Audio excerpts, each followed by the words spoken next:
Irmãos amados, nós vamos abrir a palavra de Deus na carta do apóstolo Paulo aos Efésios. Carta de Paulo aos Efésios, capítulo 3. E vamos ler dos versos 14 ao verso 21. Efésios 3, 14 a 21.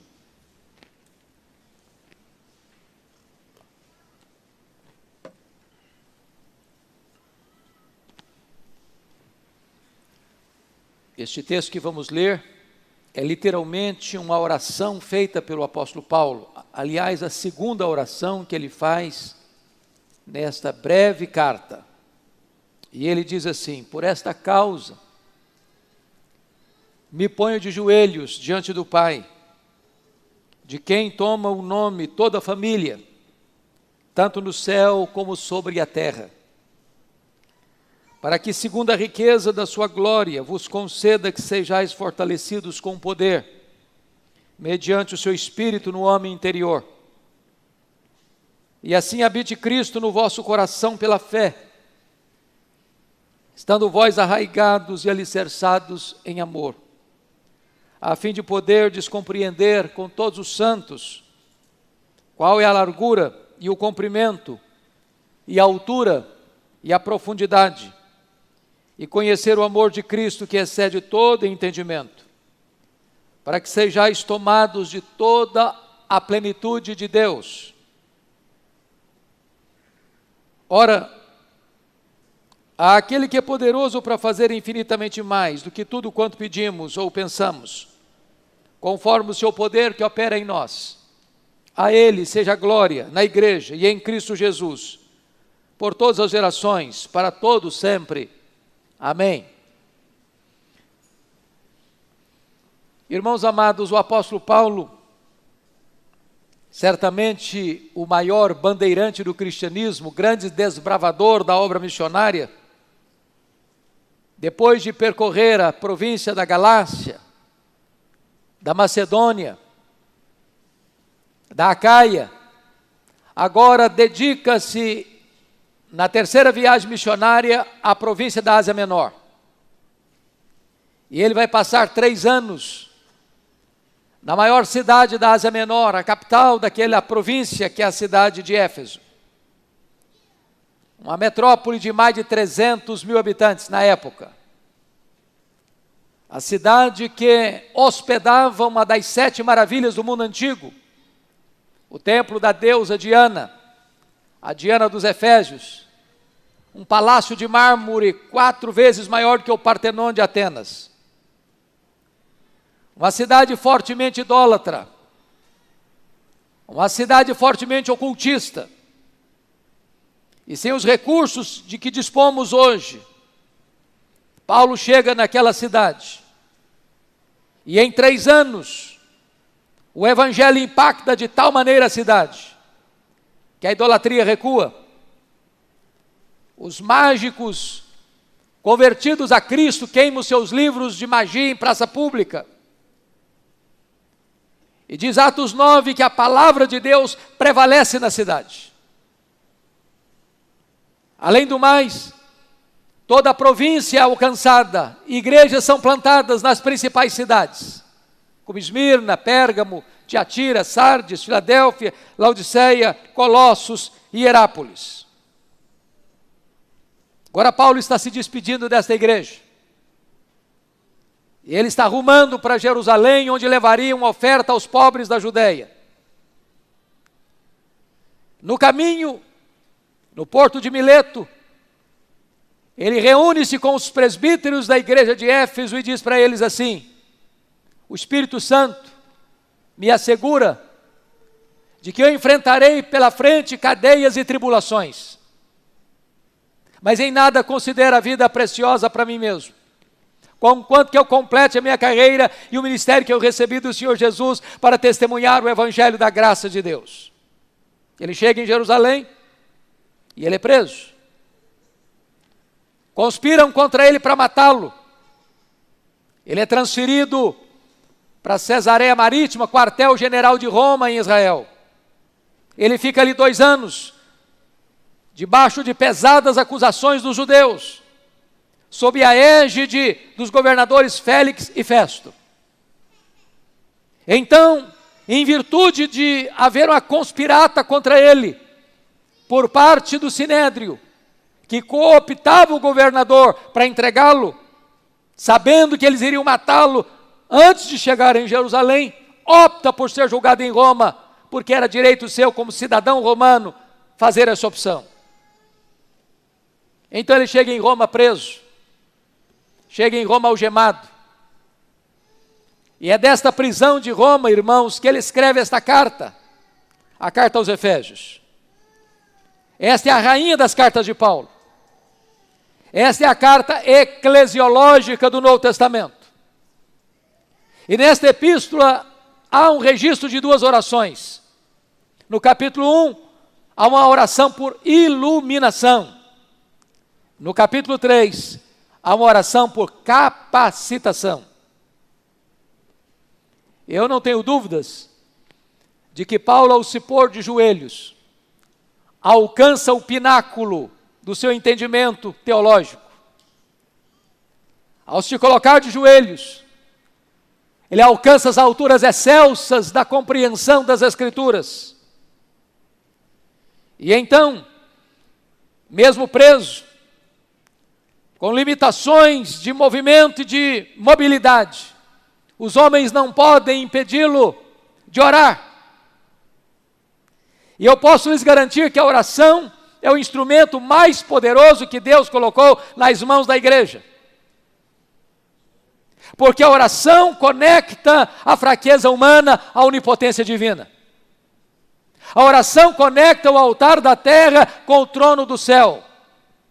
E aqui o apóstolo Paulo, preso, já velho, com cicatrizes no seu corpo, não faz qualquer pedido de bênçãos materiais.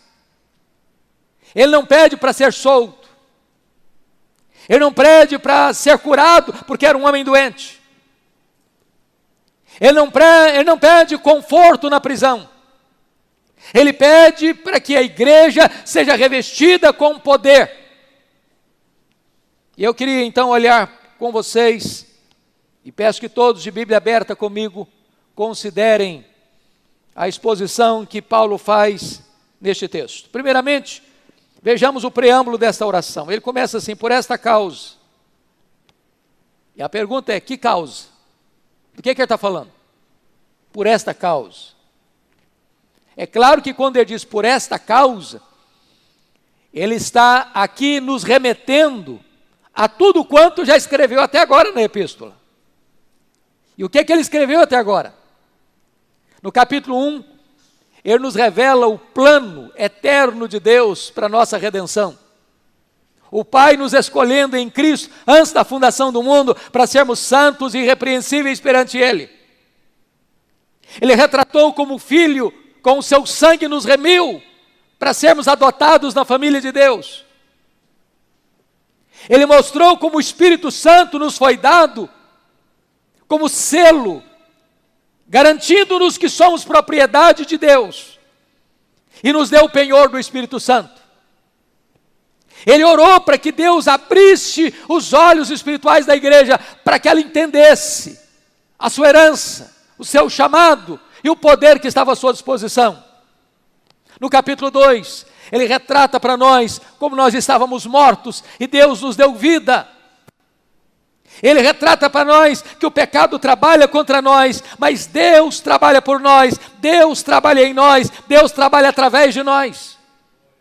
Ele retrata como Deus, no seu plano eterno, juntou judeus e gentios num só povo, a igreja, o corpo de Cristo.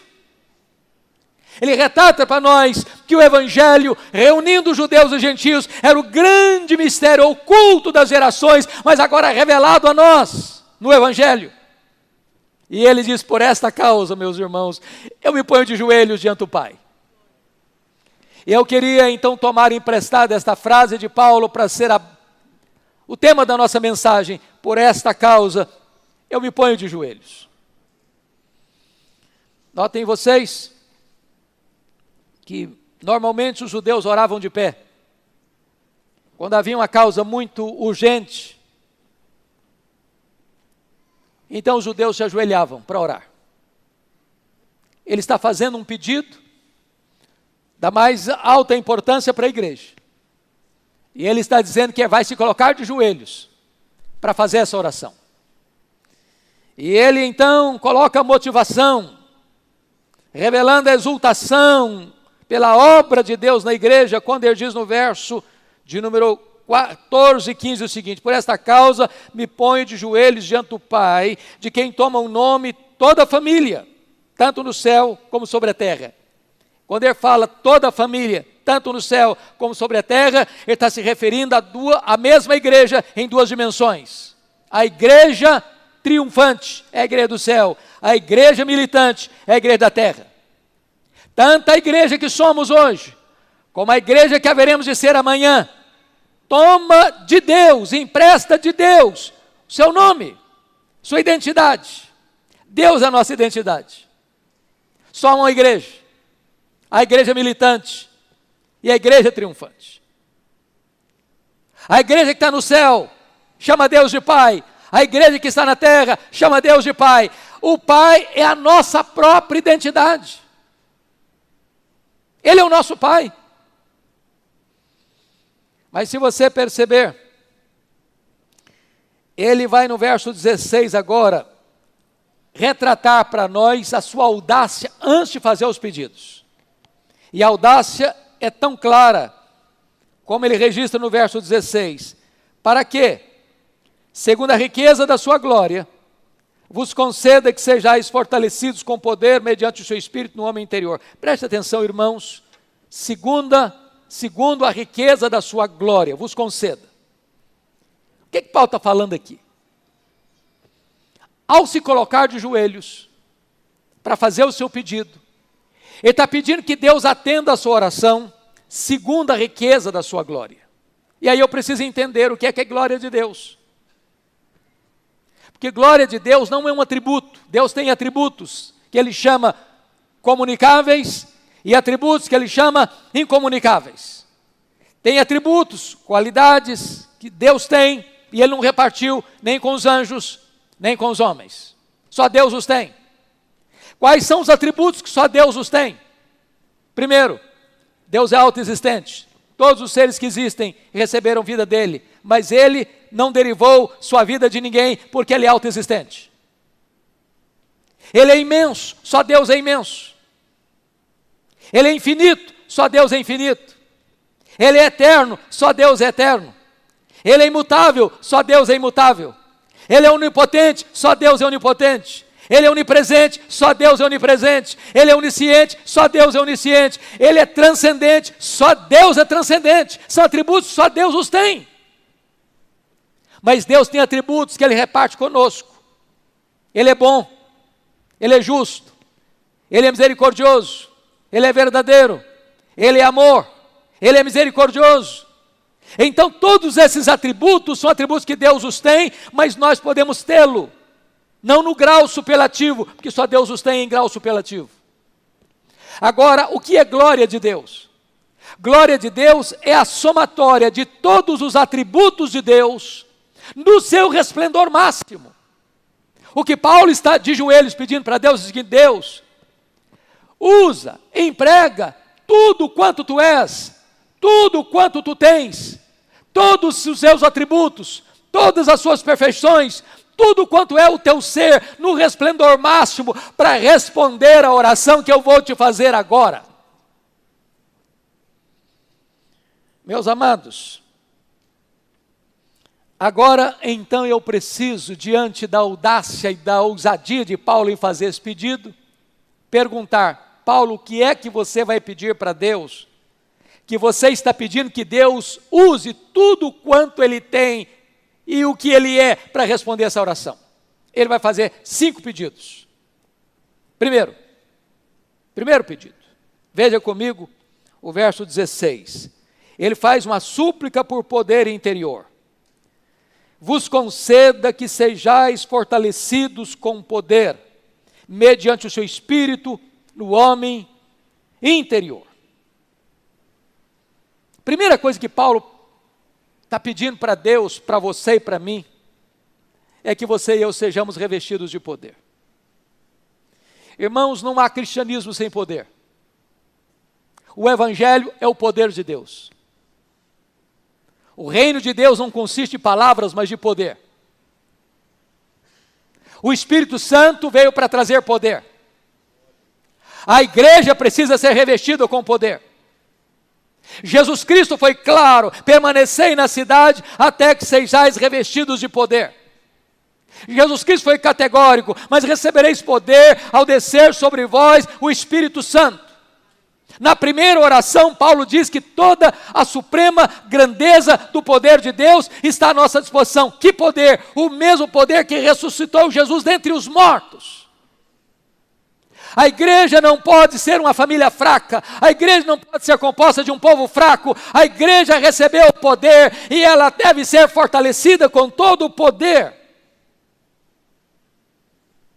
Agora preste atenção. Vos conceda que sejais fortalecidos com poder mediante o seu Espírito. Esse poder, irmãos, não é conhecimento que nós adquirimos, não é técnica que nós adquirimos, não é qualquer fenômeno místico que nós desenvolvemos. Não, esse poder é mediante o Espírito. É Ele quem dá o poder. É Ele quem reveste a igreja de poder. Mas como poder? Paulo responde na oração, e ele diz aí: mediante o seu Espírito no homem interior. Não é coisa espalhafatosa, espetaculosa, não é fogaréu planejado e enfeitado pelo homem, como fogo fato, plástico, para os homens admirarem. Poder no homem interior, para uma qualidade de vida maiúscula, para uma vida consistente, coerente com o Evangelho. É disso que Paulo está tratando aqui. E eu gostaria então de pensar com vocês, à luz do livro de Atos, por exemplo, que todo crente, irmãos, tem o Espírito Santo. Se você não tem o Espírito Santo, você não pode dizer que é um crente. Ninguém pode dizer Senhor Jesus senão pelo Espírito Santo. Quem não tem o Espírito de Cristo está não é dele. Mas uma coisa é ter o Espírito Santo presente, outra coisa é ter o Espírito Santo presidente. Uma coisa é ter o Espírito Santo, outra coisa é ser cheio do Espírito Santo. Uma coisa é ter o Espírito Santo, outra coisa é ser revestido com o poder do Espírito Santo. É desta maneira então que Paulo está orando para que o Espírito Santo nos capacite, nos revista. Talvez você pergunte, mas poder para quê, pastor? Poder, à luz de Atos 1, para sair da especulação teológica para o campo da ação. Poder para perdoar, porque eles tinham que entrar na província dos samaritanos e eles eram inimigos. Poder para dispor a morrer e dar vida pelo Evangelho. Poder para olhar as fronteiras mais distantes do mundo e levar o Evangelho a elas até os confins da terra. Sem poder, irmãos, a igreja fica recuada entre quatro paredes. Sem poder, nós capengaremos na vida espiritual e não alcançaremos o voo das águias, nas alturas excelsas. Então este é o primeiro pedido de Paulo. Mas tem um segundo pedido nessa oração. Vejam comigo, por favor, no versículo 16 e 17. Mediante o seu Espírito no homem interior, e assim habite Cristo no vosso coração pela fé. O segundo pedido é a habitação de Cristo no nosso coração. E aqui é uma coisa prática. Preste bem atenção nessa palavra, e assim habite Cristo. Versículo 17. Esse verbo habitar, no grego, tinham duas palavras bem precisas, bem distintas. A palavra paroikel e a palavra katoikel. O paroikel é o habitar de um turista. que viaja e que pernoita num hotel.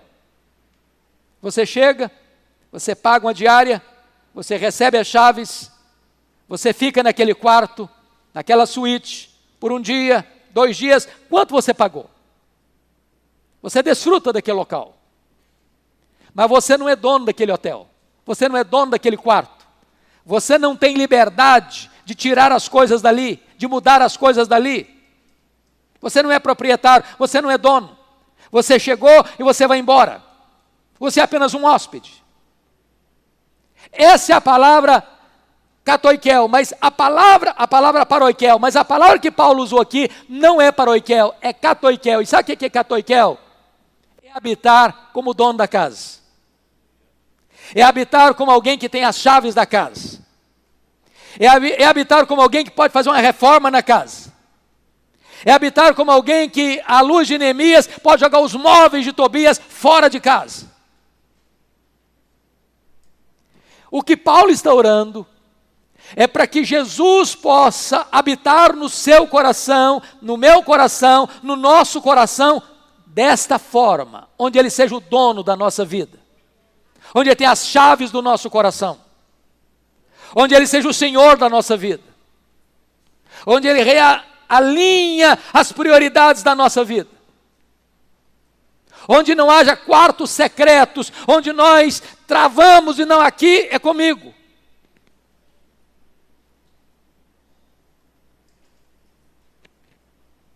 Agora eu queria que você parasse e pensasse comigo.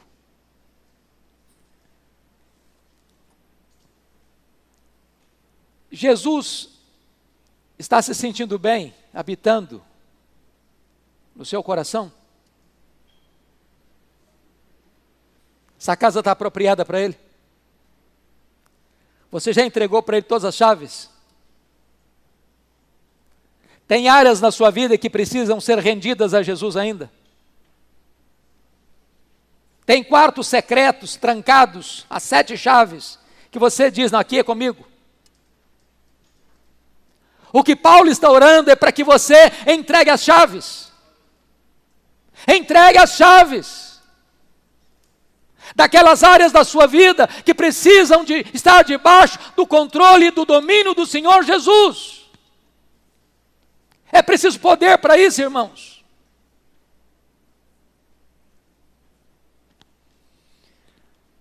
Ao terceiro pedido, e o terceiro pedido, confiram comigo, está aí no versículo de número 17.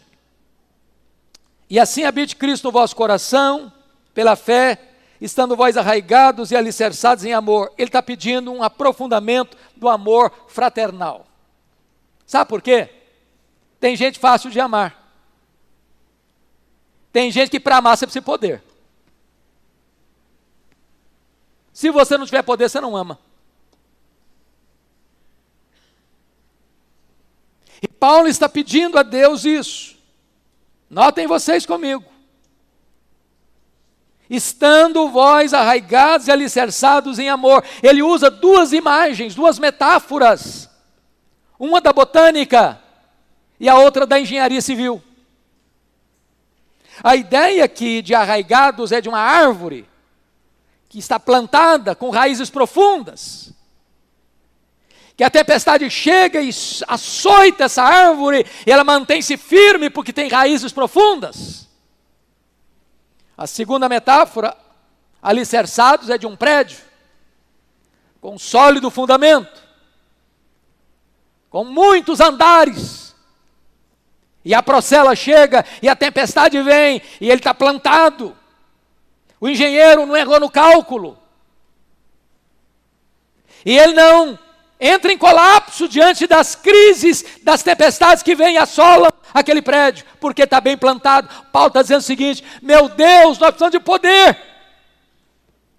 Para que quando os problemas chegarem dentro de casa, marido e mulher, pais e filhos, irmãos da igreja,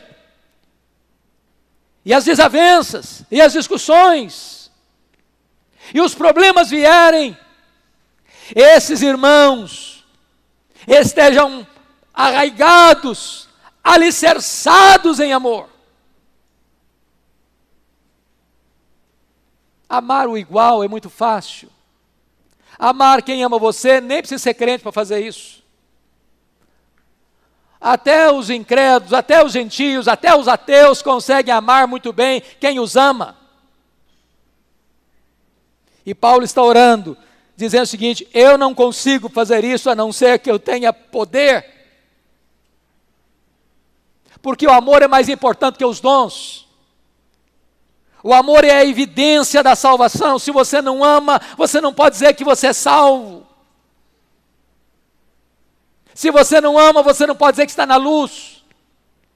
Se você não ama, você não pode dizer que ama a Deus. Se você ama, então você dá provas de que você é discípulo de Jesus. E Paulo está dizendo: meu Deus, nós precisamos de poder para viver dessa forma. Mas em quarto lugar, irmãos, Paulo faz então um quarto pedido nessa oração. Versículos 18 e 19. A compreensão do amor de Cristo. Veja comigo. A fim de compreenderdes, ou a fim de poderdes compreender, com todos os santos, qual é a largura e o comprimento e a altura e a profundidade, e conhecer o amor de Cristo, que excede todo o entendimento. Eu chamo a sua atenção para duas coisas. Primeiro, no verso 18, se você gosta de grifar, grife a palavrinha aí, compreender. Depois, no verso 19, talvez você possa grifar o verbo aí, conhecer. A ideia de compreender é uma ideia intelectual, de cognição, de racionalidade, de entendimento. Mas a ideia do verso 19, conhecer, é experimental, é relacional, é intimidade. O que Paulo está dizendo é que nós precisamos ter este entendimento, de compreender, não sozinho, não desigrejado, não crente virtual, não apenas um crente online, mas com todos os santos, na comunhão dos santos, na igreja de Deus, na assembleia dos santos, com todos eles. Qual é a largura, o comprimento, a altura e a profundidade? As dimensões do amor de Deus, as dimensões do amor de Cristo, que vai do primeiro ao último homem, que vem das alturas excelsas e desce às profundezas do abismo humano. Este amor precisa ser entendido, e esse amor precisa ser experimentado. O amor de Cristo que excede todo o entendimento. Você já parou para perguntar quanto Jesus ama você?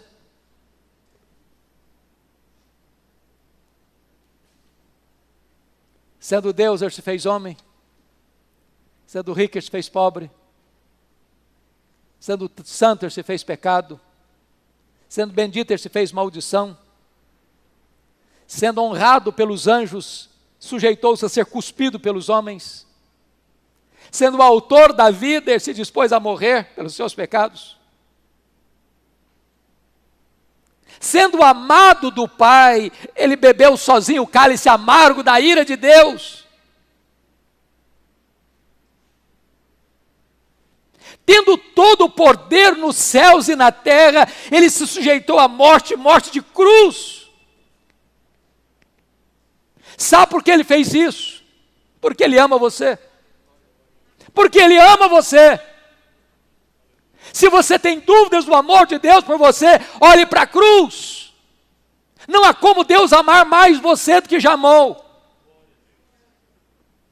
Essa é a máxima expressão do amor de Deus.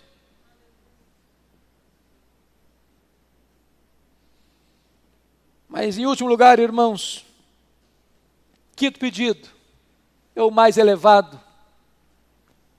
Eu diria que é o mais incompreensível de todos os pedidos feitos na Bíblia. Paulo suplica pela plenitude de Deus. Versículo 19, ele diz: para que sejais tomados de toda a plenitude de Deus.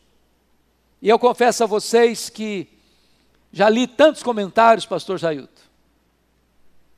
Já busquei nas línguas originais. Já li tantos livros. E eu confesso que talvez nós só consigamos arranhar a superfície do que Paulo está pedindo aqui.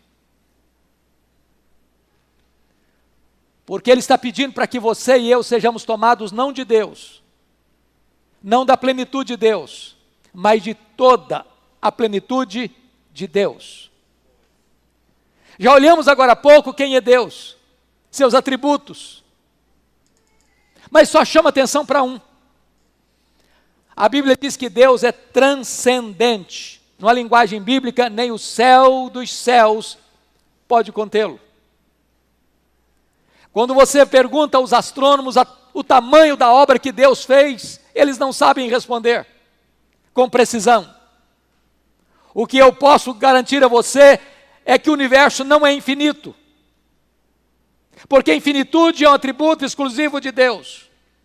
Talvez infinito seja para nós, porque nunca houve, talvez jamais haverá, um homem que possa dizer: aqui está o último limite do universo.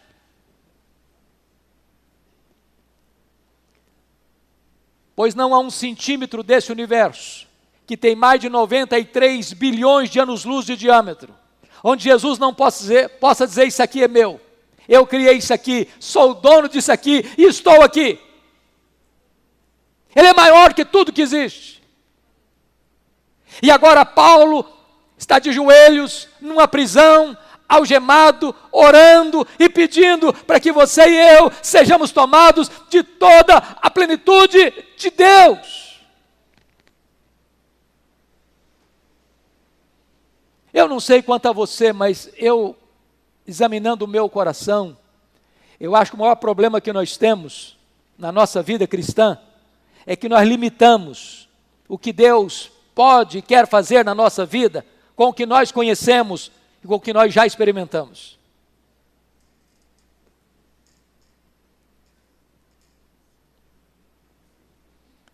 Quando Paulo faz essa oração, ele extrapola, ele excede, ele vai além da compreensão humana.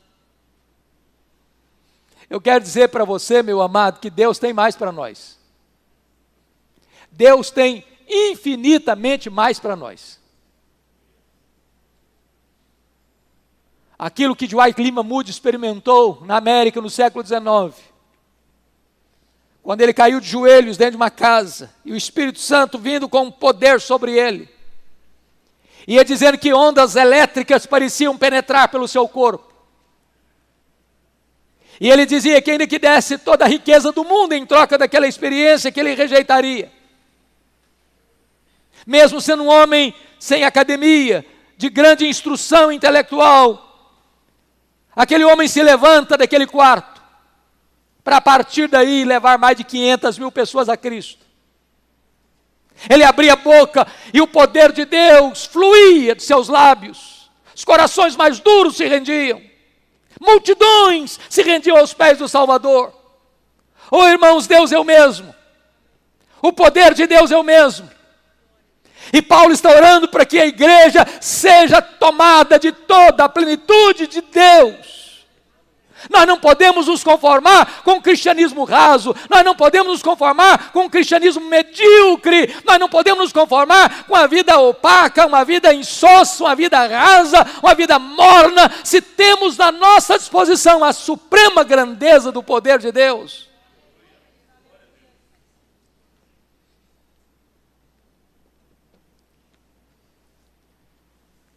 Quando eu olho para a Bíblia, sobretudo em Efésios, eu me impressiono, porque no capítulo 1, verso 23, Paulo diz que a igreja é a plenitude daquele que a tudo enche em todas as coisas, a igreja é a plenitude de Cristo. Quando eu olho aqui em 3,19, Paulo está dizendo para que eu seja tomado de toda a plenitude de Deus, Deus Pai. Mas quando eu olho o capítulo 5, verso 18, Paulo diz: enchei-vos do Espírito, e a igreja pode ser cheia do Espírito Santo de Deus, plenitude do Pai, plenitude do Filho, plenitude do Espírito Santo. Talvez você argumente assim: bom, pastor, mas é provável que Paulo estivesse delirando naquela prisão. O pedido é grande demais. É ousado demais. E ele vai mostrar a capacidade de Deus para responder no versículo 20. Você pode ler o verso 20 comigo em voz alta, por favor, toda a igreja? Ora, aquele que é poderoso para fazer infinitamente mais do que tudo quanto pedimos ou pensamos, conforme o seu poder que opera em nós. Esse versículo só faz sentido pleno para nós quando você entende o que ele pediu. Porque já pediu algo que não dá para medir.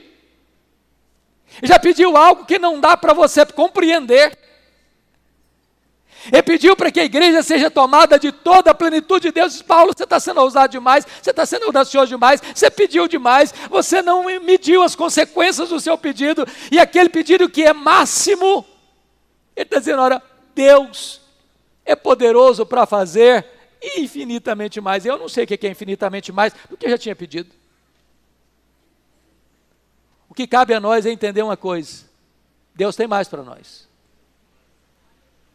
Deus tem infinitamente mais para nós. E ele não poderia terminar, portanto, essa oração a não ser com a doxologia. No versículo 21, a ele seja a glória, na igreja e em Cristo Jesus, por todas as gerações e para todos sempre. A igreja é a esfera onde a glória de Deus se manifesta. É glória no corpo, é glória na cabeça, é glória no tempo, é glória na eternidade. E Paulo diz, por esta causa, eu me ponho de joelhos. Queria que por um momento você fechasse os seus olhos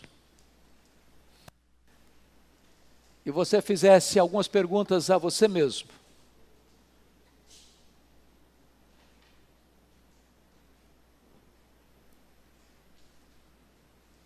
Que tipo de vida você tem levado?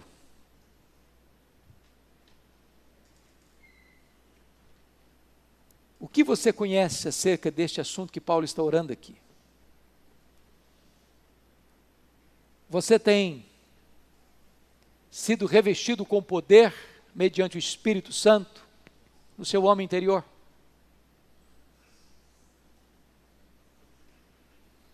Cristo já é o dono de todas as chaves da sua vida?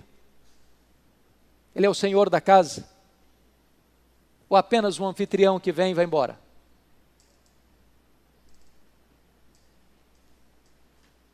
Você tem amado os seus irmãos? Não amor raso, que passa um vendaval e derruba. Você tem raízes profundas, alicerces inabaláveis. É assim que você ama? Você já parou para meditar quão grande é o amor de Cristo por você? O que foi a cruz? Como ele desceu? Como ele te humilhou? Como ele serviu? Como ele sofreu? Como ele sangrou? Tudo por amor a você. Você tem sido tomado de toda a plenitude de Deus. Eu gostaria que hoje você clamasse ao Senhor. Meu Deus, eu não quero apenas ouvir falar. Eu quero experimentar este poder. Eu não quero apenas recorrer à história para saber quando tu fizeste, onde tu fizeste, como tu fizeste. Meu Deus, eu quero que tu faças outra vez na minha vida. Por esta causa, eu me ponho de joelhos.